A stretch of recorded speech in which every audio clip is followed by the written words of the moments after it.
One Dakota woman, Zitkala Shah, was taken to a Quaker boarding school in Indiana at age 8. She talks about what she lost in order to get what she called the white man's papers. Through her schooling, she was awarded, certificates and graduation papers.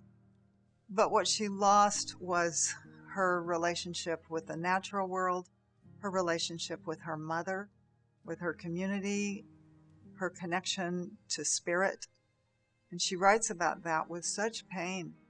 I think most Quakers still don't know our history as participants in this enterprise of forced assimilation of Native people. And so the first thing that we have to do is learn the truth. My name is Paula Palmer, and I use she, her pronouns. I'm a member of the Boulder meeting, which is part of Intermountain Yearly Meeting. And I live outside of Boulder in a little town called Louisville, which is in the homeland of the Arapaho, Cheyenne, and Ute peoples.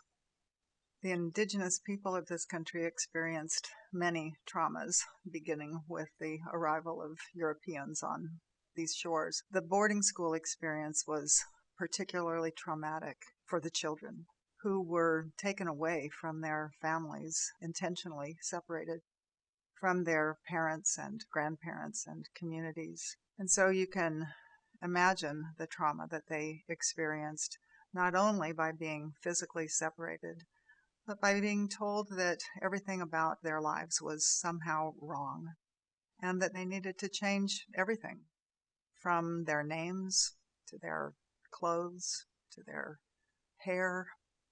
As they left the schools, they faced another really difficult challenge. As they tried, if they tried to assimilate as they were taught to do, they were never going to be completely accepted as equals in a racist society dominated by white European Americans. Many of them had lost so much of their indigenous identity by missing those years of growing up in their families and learning the dances and the stories and the songs and the skills of their people.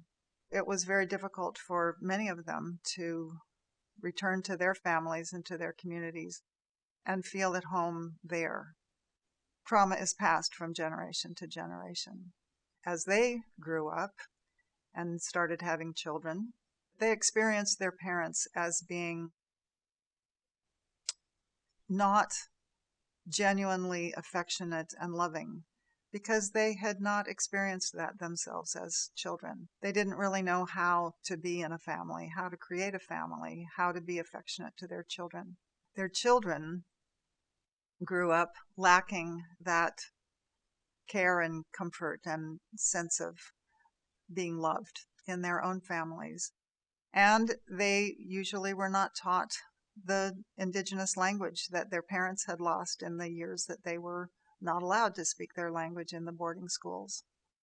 That generation grows up also feeling that something is missing. One generation after another, that sense of despair is passed down, and it can be experienced as persistent poverty, violence, alcoholism. Friends sometimes ask me, well, how could Quakers have done this? Didn't Quakers at that time see that of God in indigenous people? I think they did see that of God in individuals.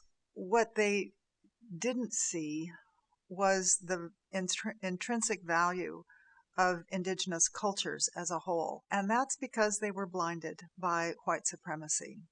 They were blinded by their certainty that their way of life was superior. What can we do now is not something that we ourselves can answer alone.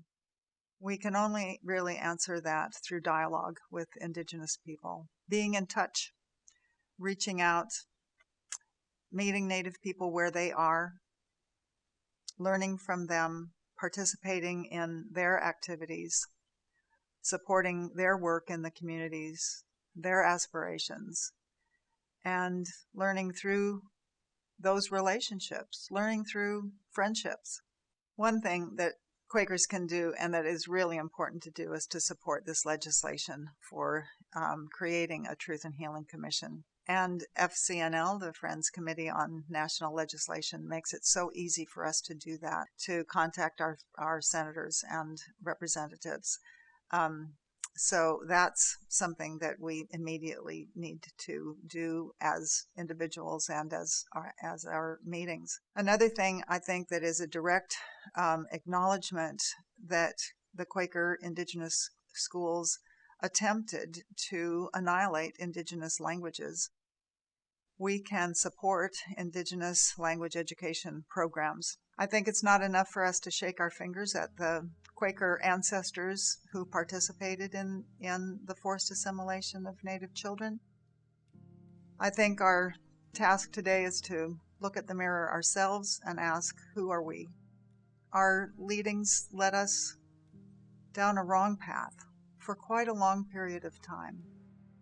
As we think about work that we do today as friends, we need to examine our own attitudes and make sure that ways that we are trying to do good in the world are not also coming out of a sense of superiority.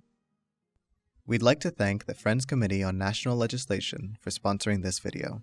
As we bear witness and lobby in solidarity with Native Americans, the Friends Committee on National Legislation, FCNL, also honors the Nacotchtank tribe, also known as the Anacostans, on whose ancestral land our buildings now stand.